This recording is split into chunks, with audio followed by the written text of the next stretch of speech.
Shavua Tov, the Jewish people have known four types of enemies throughout our history who seek to destroy us. How do we fight against each of them? Well, it may be hinted at in a mysterious episode in the Parsha. Yaakov Avinu finds himself alone in the darkness at night, the day before his encounter with Esav. He is afraid. He does not know if Esav still harbors murderous intent towards him, or if Esav has somehow moderated. And as he is putting his family into a defensive posture, he goes back to get some last items, finds himself alone, and all of a sudden finds himself in an epic struggle, a wrestling match that lasts the entire night with a mysterious man/angel. This particular struggle, the rabbis see as being far more significant than just Yaakov against some unknown assailant. They see it as being a paradigm for the course of Jewish history throughout the long night of the exile. And the rabbis have different opinions as to how this man looked. And in those different opinions, we will identify the four different enemies, and then we will find the solutions to each of those enemies. But before we do that, I'd like to take a little side tour into the book of Numbers, the story of Bilam, the non-Jewish prophet who was hired by the Moabite king to curse the nation of Israel. On his way, he's riding on his donkey, and the donkey sees an angel to try to prevent Bilam from doing this dastardly deed. 3 times the donkey prevents Bilam from going forward, and 3 times Bilam hits the donkey, until finally the donkey speaks and says, "Why did you hit me these 3 times?" The Hebrew phrase for 3 times there is shalosh regalim, which literally means 3 legs. But it also is a phrase used to refer to the festivals of the Jewish nation, the shalosh regalim, the 3 pilgrimage festivals when we walk by foot to the Holy Temple in Jerusalem. And the rabbis say that the donkey was in a sense criticizing Bilam. How dare you, or why are you attempting to uproot a nation that celebrates these pilgrimage festivals? And by the way, by these pilgrimage festivals, I think we can also include Rosh Hashanah and Yom Kippur, which lead into Sukkot. So you have all of the holidays of the Jewish people there. That's kind of a strange criticism. Why not say, why are you trying to eliminate a nation that believes in one God, a nation that accepted the 10 Commandments? Why specifically the festivals? Why does the donkey give the festivals as the reason why it is inappropriate, why Bilam should seek to uproot this nation? Hold that question. Now let's go back to our mysterious assailant who attacks Yaakov when he finds himself alone the night before confronting his brother Esav. There are 4 different opinions of the rabbis in the Midrash what this man was wearing, what he was looking like, what his costume was. The first opinion says he was a simply put, burglar, highway robber, violent felon. The second opinion says he was a scholar. The third opinion says he was a pagan, idolater. And the fourth opinion says he was a shepherd. Each of these 4 opinions, according to my teacher Rav Aaron Soloveitchik, represents 4 different types of enemies. And I would like to suggest that 4 of our holidays represent the solution or the antidote to each of these enemies. The first one is the open enemy, the one who is the highway robber who comes to attack physically. That is obvious, and that is Pesach. Pesach is when Pharaoh attempted to destroy our nation or attack our nation physically, and we prevailed. How did we prevail?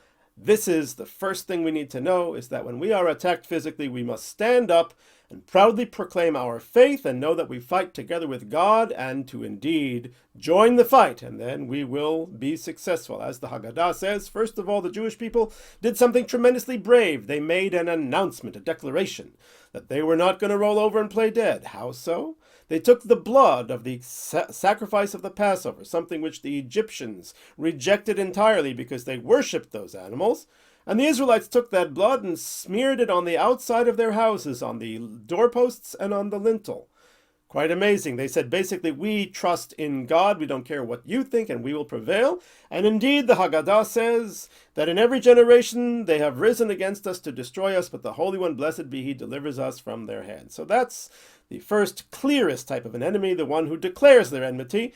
And the solution should also be clear, to publicly proclaim, we are going to fight back, and then God will be with us. Maybe it's not a coincidence that another public proclamation of our intention to fight for our survival took place around Pesach, a couple of weeks after, Israel Independence Day, Yom HaAtzmaut, where we declared independence, and that declaration gave the much-needed motivation to the people, the Jewish people in this land, to rise up and successfully defend themselves against the Arab attempt to wipe us off the map. The second type of an enemy is perhaps a more insidious one.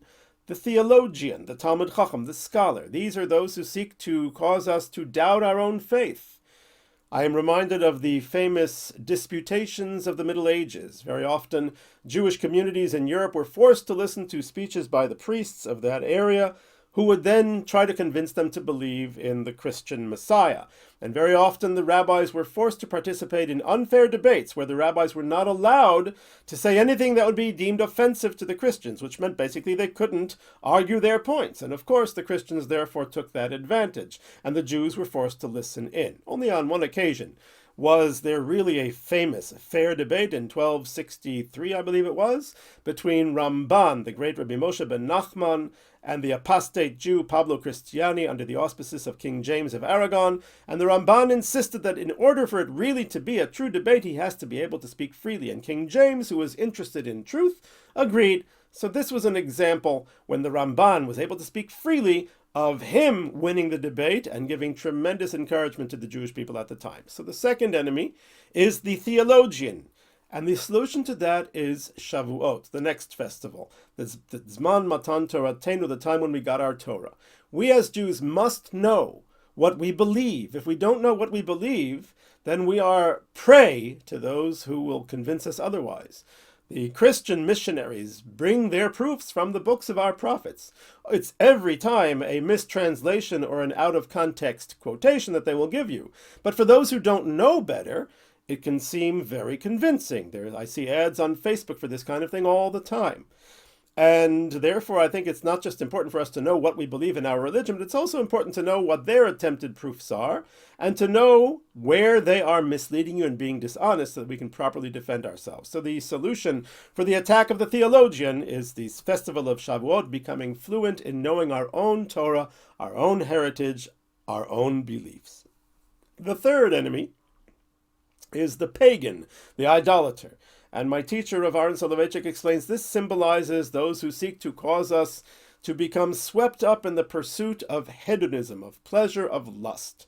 This reminds us of the story also in the story of Bilam, that after Bilam fails to curse the Bnei Israel, because God wouldn't let him, so he gives Balak, the king, advice to send the Moabite girls to seduce the Israelites, cause them to sin, and then God will get angry at them, and then perhaps he would destroy them.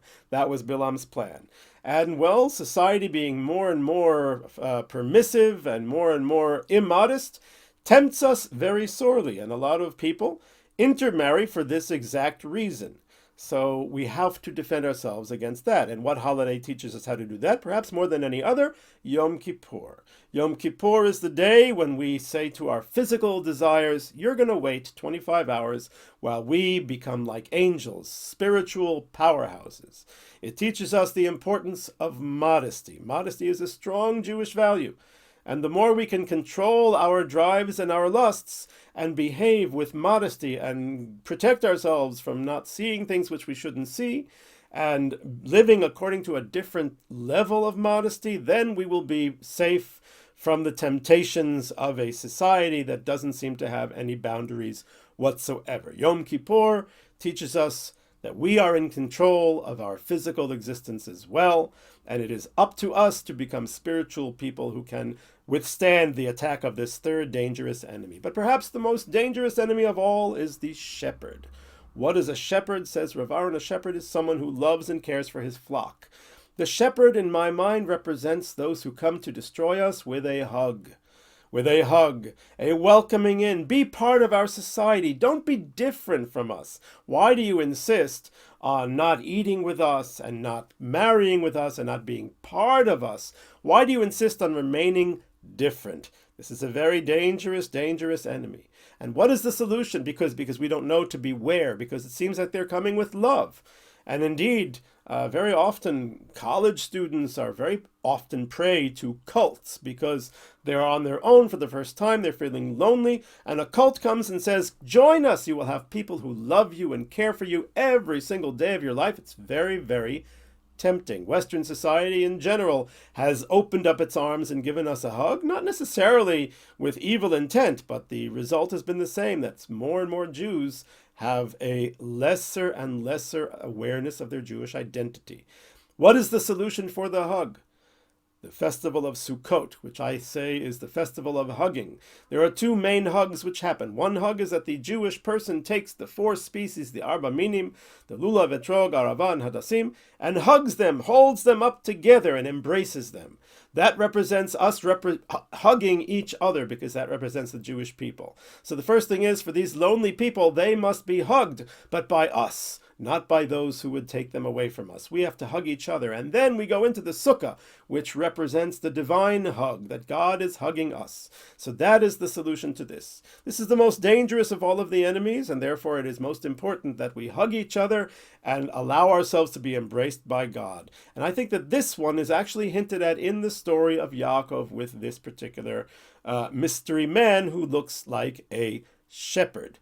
Because right after this happens, Yaakov indeed comes into an encounter with Esav, and Esav, instead of attacking him, he hugs him. Not only does he hug him, he insists, "You, my brother, go together with me. I will walk together with you. We will travel together." And Yaakov, sensing that this is not something he wants, says, no, we're too slow, we have little children, and so forth. And so Esav says, well, then I will leave some of my people to accompany you. Just stay with me. Come to where I live. Be in my place. The hug that destroys identities. That's what Esav was offering to Yaakov, and Yaakov steadfastly refused. We must have our own hugs, said Yaakov, and indeed, as soon as Esav returns to his way, to the place of Seir, Yaakov goes to a place named Sukkot, and he builds for his flocks and for his camp Sukkot. There you have it, in that exact word. And so therefore I think that when Bilam's donkey says to Bilam, why do you seek to uproot a nation that celebrates 3 pilgrimage festivals, meaning all of the holidays? What the donkey is not saying that they're so wonderful because they do this, you shouldn't want to destroy them. I think the donkey is saying something else. He's saying, if these people celebrate these festivals and learn through these festivals how to defeat the 4 enemies, the open, violent enemy through Pharaoh by declaring our faith in God and standing up to fight for ourselves, or the theologian, which we fight by knowing our Torah and knowing our beliefs and knowing our faith, or the pagan, whom we defeat by being strong in our sense of spirituality and modesty, or the hugger, the shepherd who wants to hug us, which we defeat by hugging ourselves and allowing God to hug us even more. So that is what Bilam's donkey is saying. If they're going to do these things, you will not succeed in uprooting this nation, no matter what you may try against them, because they will be indefeatable, indefeatable. They will be not capable of being defeated. Shavua Tov.